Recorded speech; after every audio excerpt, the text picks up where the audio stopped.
ಮಧ್ಯಪ್ರದೇಶದ ಜಬಲ್ಪುರದ ಬರ್ಗಿ ಅಣೆಕಟ್ಟೆಯಲ್ಲಿ ನಡೆದ ಕ್ರೂಸ್ ದುರಂತ ಕೇವಲ ಒಂದು ಆಕಸ್ಮಿಕ ಅಪಘಾತನ ಅಥವಾ ವ್ಯವಸ್ಥಿತ ನಿರ್ಲಕ್ಷ್ಯದಿಂದ ನಡೆದ ಸಾಮೂಹಿಕ ಹತ್ಯೆನಾ ಅನ್ನೋ ಗಂಭೀರ ಪ್ರಶ್ನೆ ಇವತ್ತು ಇಡೀ ದೇಶವನ್ನ ಕಾಡ್ತಾ ಇದೆ. ಪ್ರವಾಸಿಗರು ತಮ್ಮ ಬಿಡುವಿನ ವೇಳೆಯನ್ನ ಕಳೆಯೋಕೆ ಮತ್ತು ನರ್ಮದಾ ನದಿಯ ಸೌಂದರ್ಯವನ್ನ ಸವಿಯೋಕೆ ಈ ಬೋಟ್ ಸವಾರಿಗೆ ತೆರಳಿದ್ರು. ಆದರೆ ಅಲ್ಲಿ ಅವರಿಗೆ ಎದುರಾಗಿದ್ದು ಭಯಾನಕ ಸಾವು. ಈ ದುರಂತಕ್ಕೆ ಪ್ರಕೃತಿ ವಿಕೋಪ ಕಾರಣನ ಅಥವಾ ಮಾನವನ ಲಾಭದ ದುರಾಸೆ ಮತ್ತು ಸುರಕ್ಷತಾ ನಿಯಮಗಳ ಘೋರ ಉಲ್ಲಂಘನೆ ಕಾರಣನ? ಹವಾಮಾನ ವೈಪರೀತ್ಯದ ಮುನ್ಸೂಚನೆ ಇದ್ರೂ ಬೋಟ್ ಚಾಲಕ ಯಾಕೆ ಪ್ರವಾಸಿಗರ ಪ್ರಾಣದೊಂದಿಗೆ ಚೆಲ್ಲಾಟ ಆಡ್ದ? ನೀರು ಬೋಟ್ ಒಳಗೆ ನುಗ್ಗೋವರೆಗೂ ಜೀವ ಉಳಿಸುವ ಲೈಫ್ ಜಾಕೆಟ್ಗಳು ಪ್ರವಾಸಿಗರ ಕೈ ಸೇರ್ಲಿಲ್ಲ ಯಾಕೆ? ಇಂತಹ ಹತ್ತಾರು ಪ್ರಶ್ನೆಗಳನ್ನ ಗಮನಿಸಿದ್ರೆ ಈ ದುರಂತವನ್ನ ಕೇವಲ ಒಂದು ಅಪಘಾತ ಅಂತ ಹೇಳೋಕ್ಕಾಗೋದಿಲ್ಲ. ಇದು ನಿಸ್ಸಂಶಯವಾಗಿ ಅಧಿಕಾರಿಗಳ ಮತ್ತು ಬೋಟ್ ಮಾಲೀಕರ ತೀವ್ರ ಬೇಜವಾಬ್ದಾರಿತನದಿಂದ ನಡೆದ ಕೊಲೆ ಅಂತ ವಿಶ್ಲೇಷಣೆ ಮಾಡಲಾಗ್ತಾ ಇದೆ.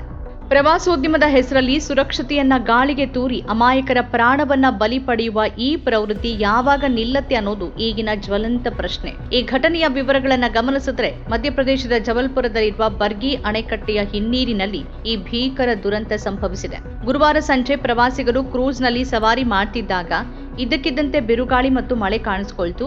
ಪ್ರತ್ಯಕ್ಷದರ್ಶಿಗಳ ಪ್ರಕಾರ ಗಾಳಿಯ ವೇಗ ಹೆಚ್ಚಾದಾಗ ಮತ್ತು ನದಿಯ ನೀರು ಅಲೆಗಳ ರೂಪದಲ್ಲಿ ಏರತೊಡಗಿದಾಗ ಪ್ರವಾಸಿಗರು ಗಾಬರಿಗೊಂಡು ಬೋಟ್ ಚಾಲಕನಿಗೆ ಬೋಟನ್ನ ದಡಕ್ಕೆ ಅಥವಾ ಸುರಕ್ಷಿತ ಸ್ಥಳಕ್ಕೆ ಕೊಂಡೊಯ್ಯುವಂತೆ ಮನವಿ ಮಾಡಿದ್ರು. ಆದರೆ ಲಾಭದ ಆಸೆಗೆ ಬಿದ್ದಿದ್ದ ಚಾಲಕ ಮತ್ತು ಸಿಬ್ಬಂದಿ ಈ ಎಚ್ಚರಿಕೆಯನ್ನ ನಿರ್ಲಕ್ಷಿಸಿ ಬೋಟ್ ಅನ್ನ ನದಿಯ ಮಧ್ಯಭಾಗಕ್ಕೆ ಕೊಂಡೊಯ್ದ್ರು. ಅಲ್ಲಿ ಗಾಳಿಯ ಹೊಡೆತಕ್ಕೆ ಸಿಲುಕಿದ ಬೋಟ್ ತನ್ನ ಸಮತೋಲನ ಕಳ್ಕೊಂಡು ಮಗ್ಚು ಬಿತ್ತು. ಈ ವೇಳೆ ಬೋಟ್ನಲ್ಲಿದ್ದ ಸುಮಾರು 25ಕ್ಕೂ ಹೆಚ್ಚು ಮಂದಿ ನೀರಿನಲ್ಲಿ ಮುಳುಗಿದ್ರು. ಈವರೆಗೆ 9 ಮಂದಿಯ ಶವ ಪತ್ತೆಯಾಗಿದ್ದು ಇನ್ನೂ ಹಲವರು ನಾಪತ್ತೆಯಾಗಿದ್ದಾರೆ. ಮೃತರ ಪೈಕಿ ದೆಹಲಿಯಿಂದ ಬಂದಿದ್ದ ಒಂದು ಕುಟುಂಬದ ತಾಯಿ ಮತ್ತು ಮಗು ಸೇರಿದ್ದಾರೆ. ಆ ತಾಯಿ ತನ್ನ ಮಗುವನ್ನ ಎದೆಗೆ ಅಪ್ಪಿಕೊಂಡ ಸ್ಥಿತಿಯಲ್ಲೇ ಪ್ರಾಣ ಬಿಟ್ಟಿರುವ ದೃಶ್ಯ ಮನಕಲುಕುವಂತಿದೆ. ಇಲ್ಲಿ ಸುರಕ್ಷತಾ ನಿಯಮಗಳ ಸಂಪೂರ್ಣ ಉಲ್ಲಂಘನೆ ಎದ್ದು ಕಾಣುತ್ತೆ.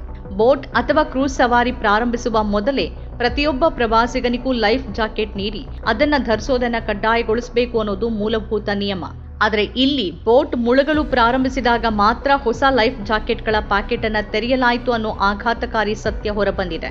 ಪ್ರವಾಸಿಗರು ಜೀವ ಉಳಿಸಿಕೊಳ್ಳೋಕೆ ಜಾಕೆಟ್ಗಾಗಿ ಬೇಡ್ತಾ ಇದ್ರೆ ಸಿಬ್ಬಂದಿ ಸಕಾಲದಲ್ಲಿ ಅವುಗಳನ್ನ ವಿತರಿಸೋಕೆ ವಿಫಲರಾಗಿದ್ದಾರೆ. ಇದಲ್ಲದೆ ಹವಾಮಾನ ಸರಿ ಇಲ್ಲದೆ ಇದ್ರೂ ಸವಾರಿ ಮುಂದುವರಿಸಿದ್ದು ಅಪರಾಧನೇ ಸರಿ. ಬೋಟ್ ಚಾಲಕನಿಗೆ ನೀರು ಮತ್ತು ಗಾಳಿಯ ತೀವ್ರತೆಯ ಅರಿವಿದ್ದರೂ ಹಣದ ಆಸೆಗೆ ಅಥವಾ ಅತಿಯಾದ ಆತ್ಮವಿಶ್ವಾಸದಿಂದ ಜನರ ಪ್ರಾಣವನ್ನ ಅಪಾಯಕ್ಕೆ ತಳ್ಳಿದ್ದಾನೆ. ಆಡಳಿತ ವ್ಯವಸ್ಥೆ ಇಂತಹ ಬೋಟ್ ಮಾಲೀಕರಿಗೆ ಲೈಸೆನ್ಸ್ ನೀಡುವಾಗ ಸುರಕ್ಷತಾ ಕ್ರಮಗಳನ್ನ ಸರಿಯಾಗಿ ಪರಿಶೀಲಿಸುತ್ತಾ ಅನ್ನೋ ಸಂಶಯ ಕಾಡ್ತಿದೆ.